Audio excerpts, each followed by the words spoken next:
Well, good morning to you all. Welcome to Vlog 92. I am not Tara Brabazon. That would be this lady here. This is Ben Chambers, and some of you may have seen me before. I'm Natalia Schmel. So, welcome to the vlog. Today, we're going to have the fun job of quizzing this lady. Instead of her just telling us stuff, we're actually going to quiz her. It's fantastic. Very exciting. So, Hi. Tara. Yes, say hi. Hi everyone, this is very, very exciting for me. This is sort of like our New Year's Eve special, and the wonderful Nat said to me she wanted to do something a little bit different, so this is her space, this is the wonderful Ben's space, and I don't know what they're going to do, but this time is theirs, so let's see. And I love you both very, very much. You're very special people in my life, so let's share this time just before you finish your PhD. I'll shut up now. Whew. Okay, all right. Well, we'll start off with a quick one. Tara, what did you want to be when you were a kid? What were your aspirations when you were like this big? A little person. Wow. Yeah. Okay, little person. Look, I didn't have aspirations when I was a little person. I actually didn't. I didn't, like, when I grow up, I didn't want to be a fireman or a train driver or anything. I really didn't. I came from a pretty tough background, and I hated school with an absolute passion. I was pretty good at it, but I had a sort of a disability and impairment, so I looked a bit odd. I probably still do. Walked a bit odd, looked a bit weird. And so I had, so school was absolutely torture every minute of every day for me. In about grade 5, so I suppose how old am I, about 10 or something, maybe 9 or 10, I had a teacher who said to my beloved mother, oh look, she can write. She doesn't write like anybody else. She doesn't write like anybody else at all. And look, I could correct it, but I think there's something special there, so let's see how that develops. Wingdings, or what do you mean special? I know, but she was seeing something, I think, Natster, in the style or the prose that was odd. Sure. That was unusual, and so really, I suppose I thought, well, look, I'm probably pretty good at writing then. Sure. But so I didn't know what I was going to do or be. My father, Big Kev, who is 89 years of age, decided if he's got a bright daughter with a big mouth, that I would end up a lawyer. He would be wrong, and he still hasn't forgiven me. But I did go to university. The only thing I would say to you is, in terms of who I am and what I became, I hated school. My life started. Who I became as a person, I think, really started when I got to university. University was everything to me. It was an opportunity to become the person that I thought I could be, and so school was always a bit of a dead loss and a disaster for me. But I could become the person I imagined I could be when I went to university. So anybody out there who's thinking of going to university, do it, because it's the one place where you can become your best self. So even when I arrived at university, I didn't know what I would be or become. I didn't know a thing like a master's degree existed. I came from a pretty tough background, so none of that stuff was available. But I loved learning. I loved the idea of knowledge and communication and stuff. And so that's probably what I've ended up doing. But no one's more surprised than me, can I say? Well, how's that for inspiring? So we don't actually all need to be privileged to get somewhere. It's about working hard and possibly being a bit eccentric and determined.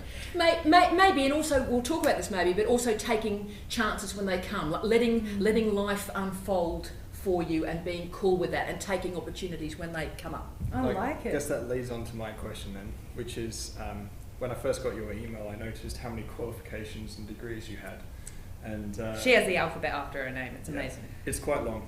And I was curious on, firstly, how does one accumulate these, given that you'd expect so many years behind each one? And what on earth led you to do so many? Look, and Ben's doing, it's a great question. I've got two of the great, I think, minds in science that are talking to me today. No, I'm not joking about it. You're both amazing. And so these guys have committed deeply to science, and because of Nano, in science, really, Nano is the interdisciplinary arm of science and so many of the science disciplines. So you guys understand interdisciplinarity, but I did a traditional history degree at a very traditional university and did a traditional research master's at that university and did very well. But that wasn't what I was after, because at that time, and I'm very close to death, and that was a very, very long time ago, history was about old white guys. It was empiricist theories, very reified, very basic, very straightforward, and basically the bulk of life, the bulk of people's experiences was outside of history. So for me, when I did my first degree, when I did my master's degree, research master's degree, I decided I was going to do a second bachelor degree at the same time. in what I thought was the really innovative, edgy area of media, communication, the cultural studies area. So while I was doing a research master's, I did a second bachelor degree at the same time, and I loved that. So that improved my interdisciplinarity, and I suddenly had the methodology and the experience and the expertise to be able to put the voices of the disempowered into traditional history. I needed the strategies to do that. So the second degree gave me that. And then when I decided to do a PhD in cultural history, the in-between of the two, I then did a second master's degree at the same time as my PhD in cultural studies. So I did, as Ben says, worked out. The time doesn't quite work out if you add up, because obviously I'm 320 years old, but I'm 48. And so I did a lot of the degrees at the same time and concurrently, Ben. And then, so I did all of that and it worked quite well. And then I decided I was getting jobs in a university. No one was more surprised than me. But I went, I'm teaching students, why the hell don't I have education qualifications? It's like, just because I have a PhD doesn't mean I can teach. So at that point I then finished the PhD, I'll do a Bachelor of Education. And then I sort of kept going and went, oh, look, well, I'll do a Masters of Education then, so I really know what I'm talking about. And then a couple of graduate diplomas happened on the way through in internet studies, because I wanted to be a proper expert in online learning and coding and so forth. So that was a big deal early in my career. So I did that graduate diploma. And I most recently did a very odd one in gastronomic tourism. I noticed that. Yeah, because I have a big commitment in regional development. So I'm very interested in regions that, particularly at post-manufacturing, poor and health and education services are leaving. And so how do we render them more socially just? How do we get jobs back into those environments? So for me, food and wine and education are strategies to do that. Having said that though, Benster, the Graduate Diploma of Gastronomic Tourism was a disappointment. I only just finished that a couple of years ago, and it was a disappointment. It probably is the last qualification I'll do, because it was very expensive, $2,700 a subject. What? But 3 of them were great subjects, but the rest of the degree was not. So that might be the last degree I do, not because I don't want to, but actually because I think degrees are being dumbed down and I'm not getting as much out of them, and I'm doing bits and pieces of professional development through MOOCs at the moment. So that'll be my pathway for the next few years. So does that sort of answer your question a bit? Sort of. I'll adapt it further. Of course you will, you scientist, you. When you work concurrently with your topics, I guess, was it the Masters and a Bachelor? Yeah. How did you organise your time? Was it 50-50? Was it just whenever you felt like you got motivation for one? I was much more savvy than that, even as a young woman. I very much made the bachelor subjects that I was doing and the assignments align with the research masters at the time. So in other words, because I chose the bachelor that gave me the methods, the methodologies and the reading for the masters that I was doing, the overlap was probably between 40 and 60%. So every bit of reading I did in that bachelor or that master's while I was doing the PhD went straight into the bibliography. So because I chose a topic that was, I did the bachelor and the second master's because I wanted it to be interdisciplinary, because my research was interdisciplinary. So I made sure the overlap was very, very strong. And I learnt a lot. It was powerful. It was fantastic. Wow. That's cool. Well, I wanted to ask from there then, with that massive stream of degrees and everything else, was there anything about any of those that you would regret or change in that? And would you actually want any further education? You said the gastronomic tourism is probably the end of it, but... Look, I loved every second of it. I suppose coming from my sort of background, Natster, education was always a privilege, and I still believe that. So when people sort of say, oh, look, I don't like this degree, I'll just leave this program. It's like, I'm going...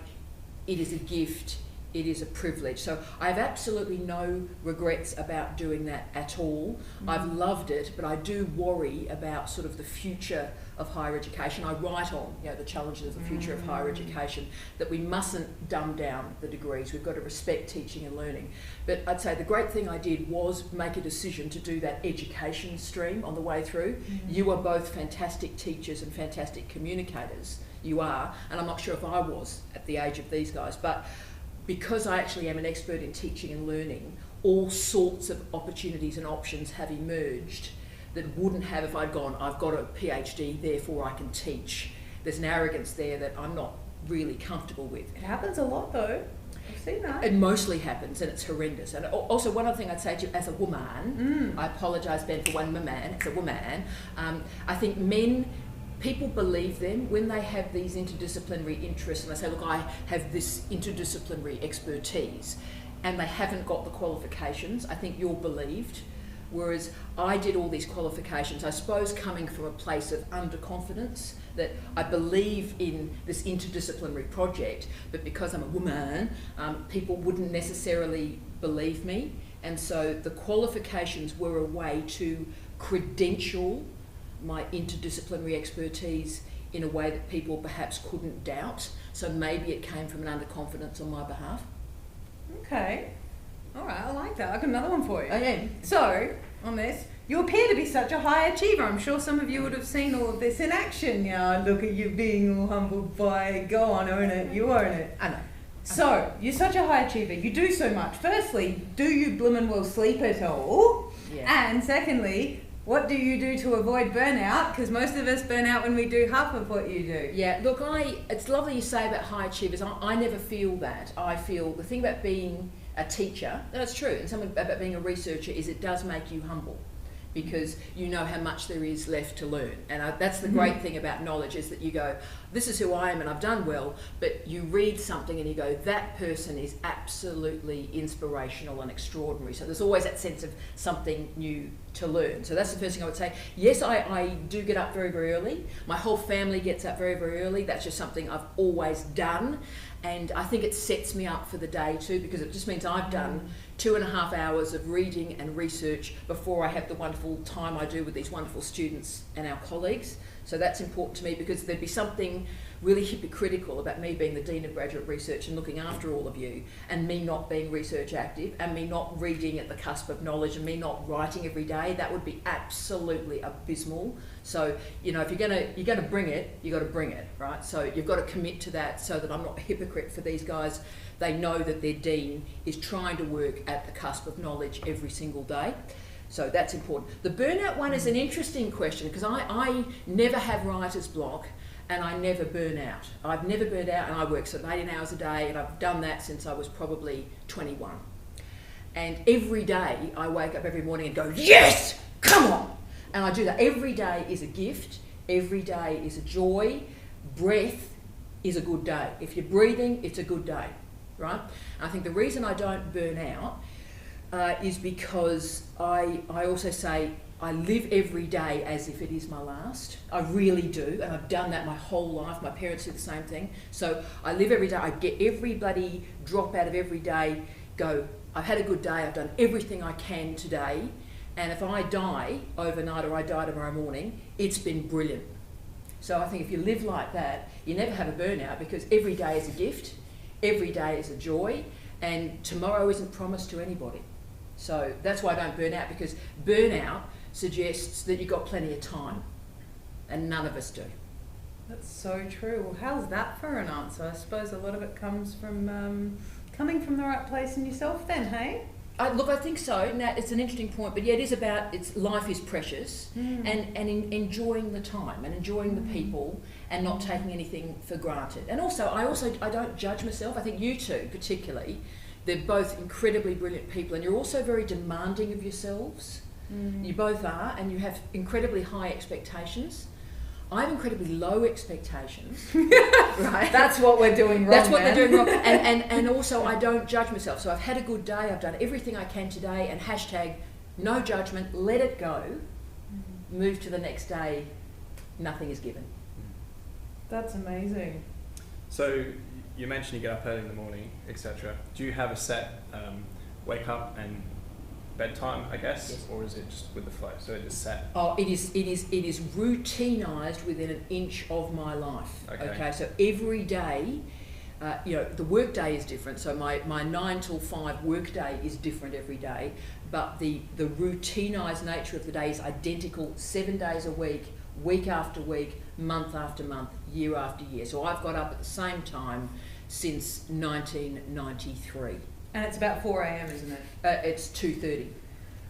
You get up at 2. I get up, yeah. Wow. Yeah. But it's a really wise question you've asked there. It's all routinised. So I never have to waste energy thinking about what I'm going to do next because I always know, so I just do it.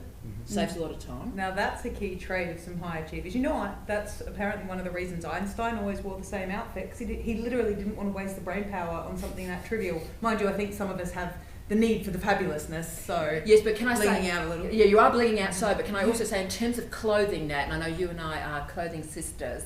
I also things like that. I've organised my clothes for the next week. I do on Sundays. Sure. So every day I know what I'm going to wear, so I never go, oh. It's just an excuse to hang out in her shoe cupboard. I know that. Look, and all the shoes are done. All the shoes, and of course my shoes. I have a whole shoe wardrobe. I have a shoe room. I've heard about. I have a shoe room, and so it means I go right. Well, this is my outfit for Monday. What are the shoes? And so it's all organised. I see Ben is so excited by this conversation, and but again, all of it is about saving time, stopping the overthinking about stuff that really doesn't matter at all, and focusing the energy on the higher order work. So you're thinking well, and you do your high order work when you're at your best. I like it. I So- like that. So you think that without the routine, it I would be very nothing.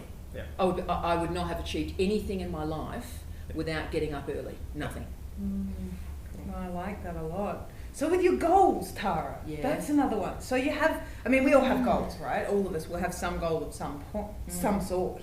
So when you have a goal, are you the sort of lady that'll go, right, that's my goal, and you just simply go, right, I've got a 5-year plan now for this and this and structured, or are you simply, this is my concept, let the universe take me there, it's sort of a, you know? I love you with the let the universe take me there too, because that's just unbelievable, Nat. No, see, well, you know what I mean? You throw the goal out there and you go, well, I'm just going to keep being amazing and push, and then let it happen as well as make it happen a little bit, you know? Just Guidance. Guidance. Doctor Who style.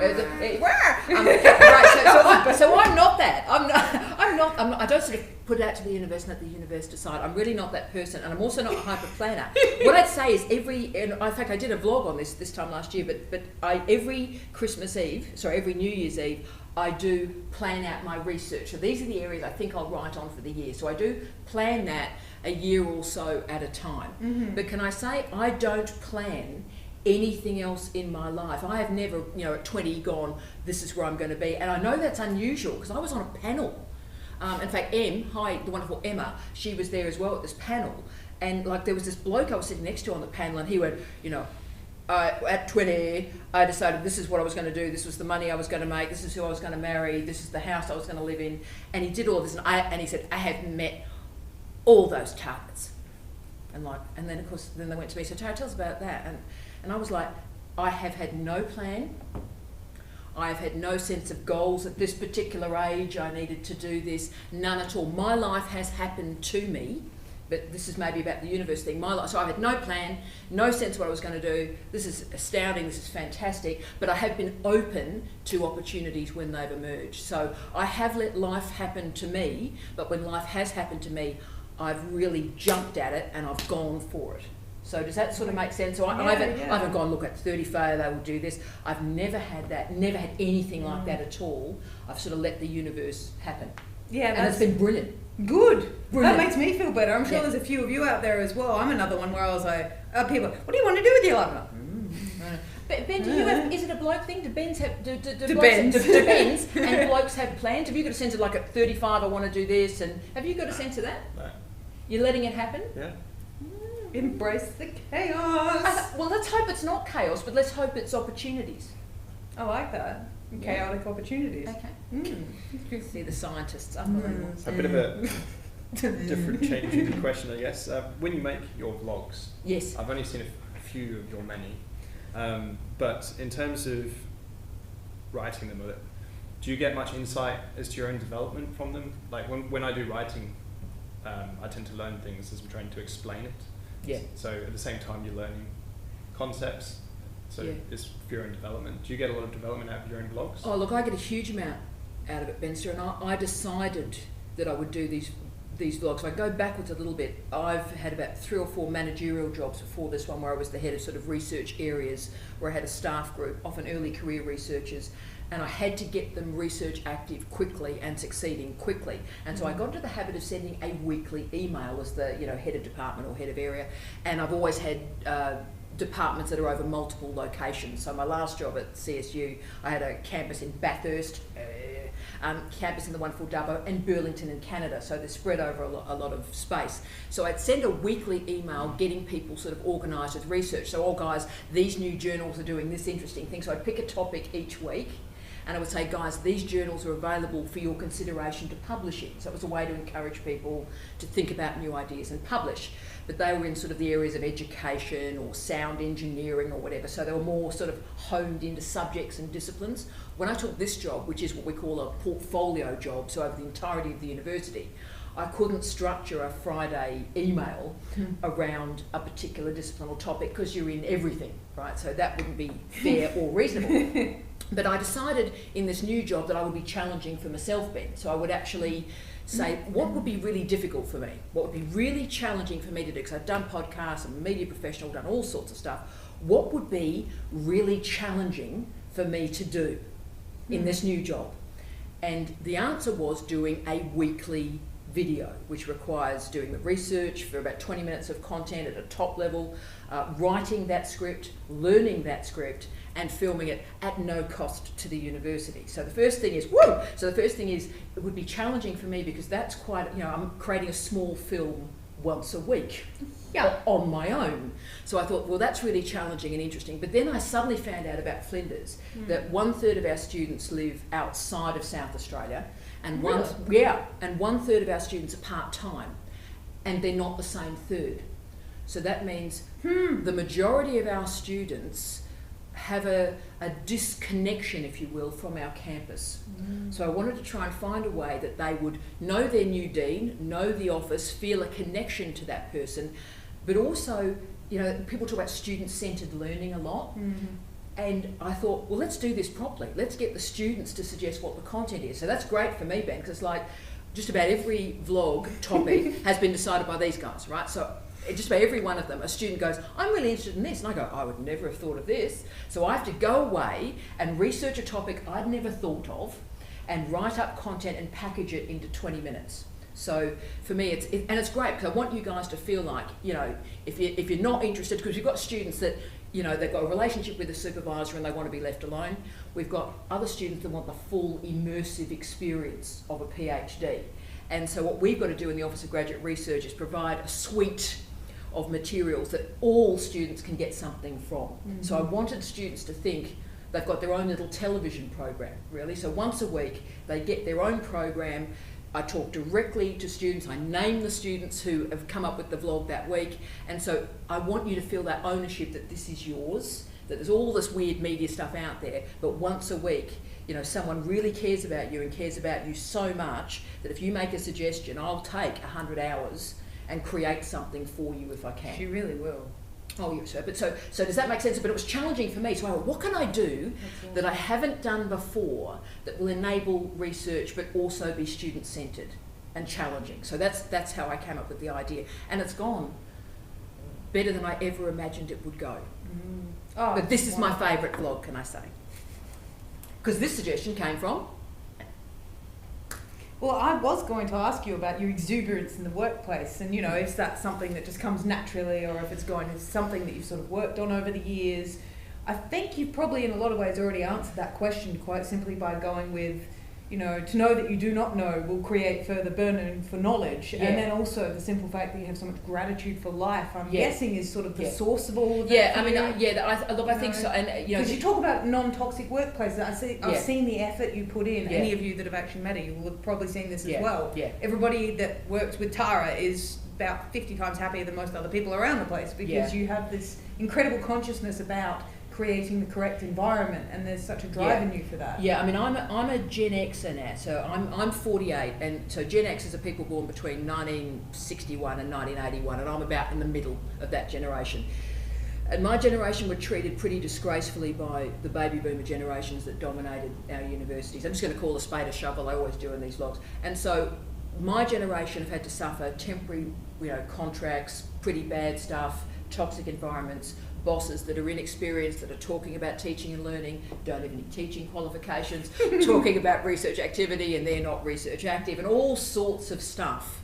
And so my generation now are just entering a position of leadership in our universities. Maybe. We'll see what's left of our university.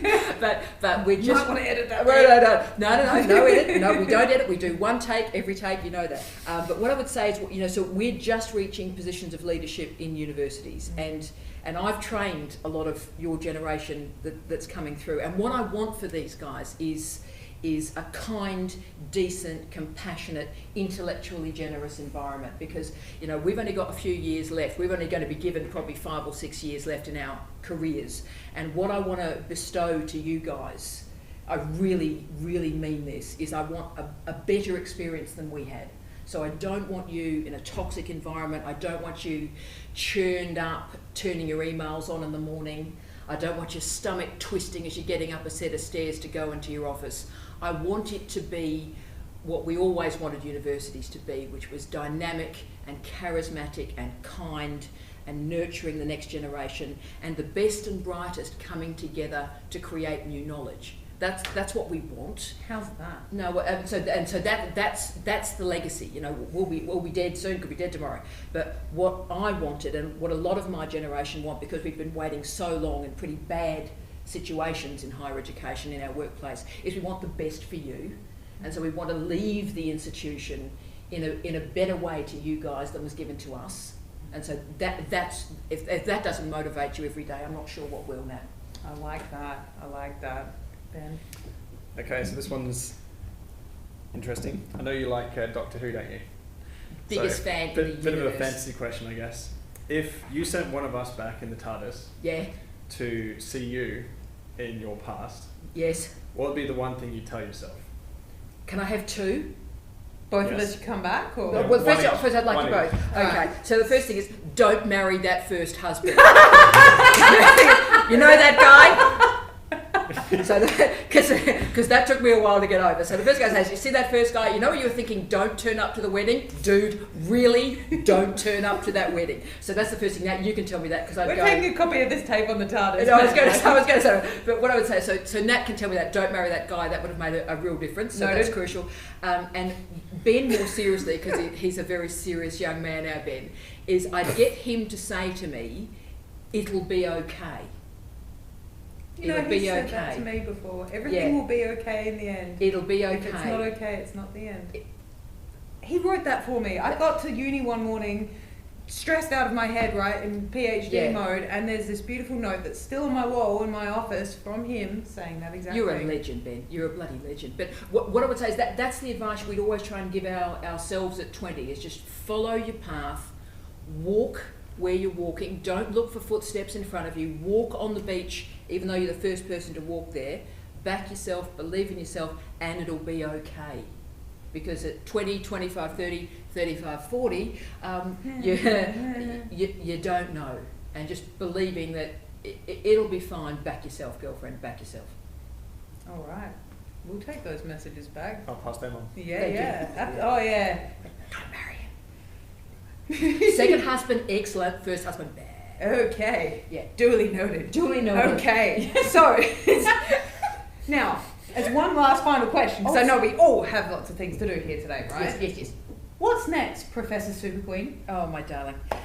Look, and of course, as you can pick, I'm not a planner. So the idea that someone goes, well, what's next to a non-planner? You go, dunno, I have a cup of coffee.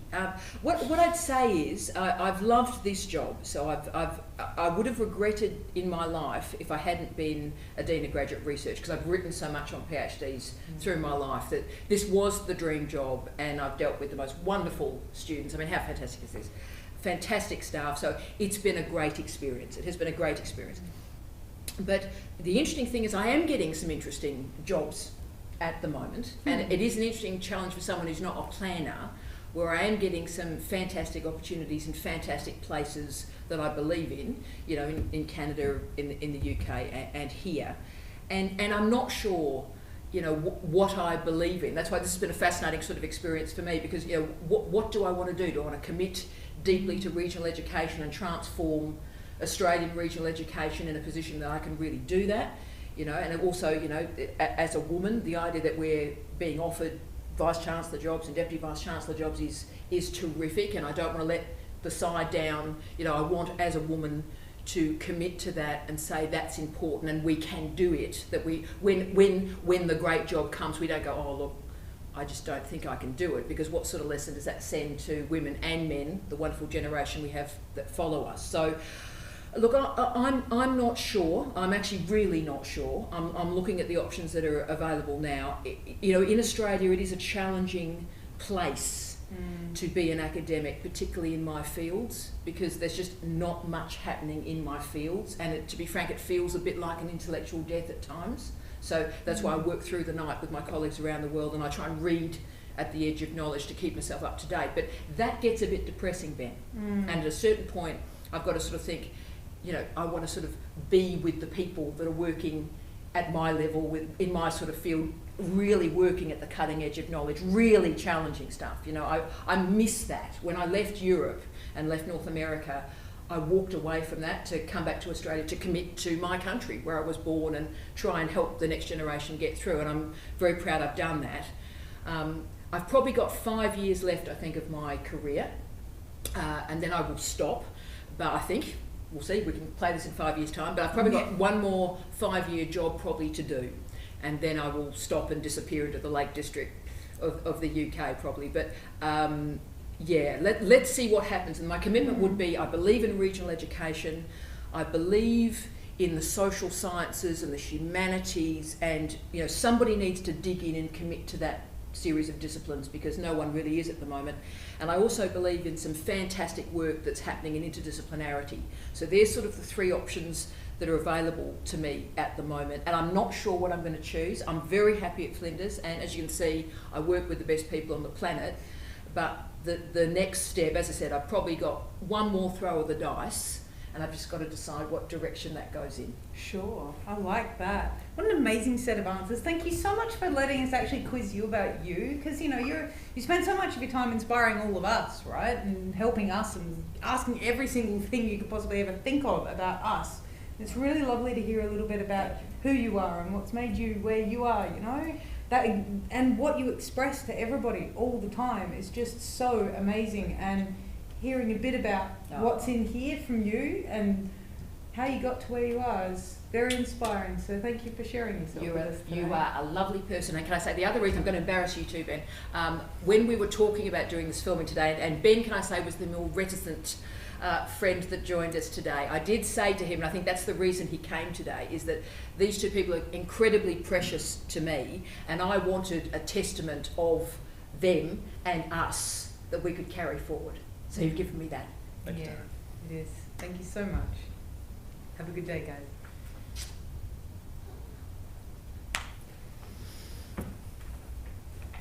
You're gonna make me cry. You're gonna make me cry. Thank you. You happy with that? Yep. You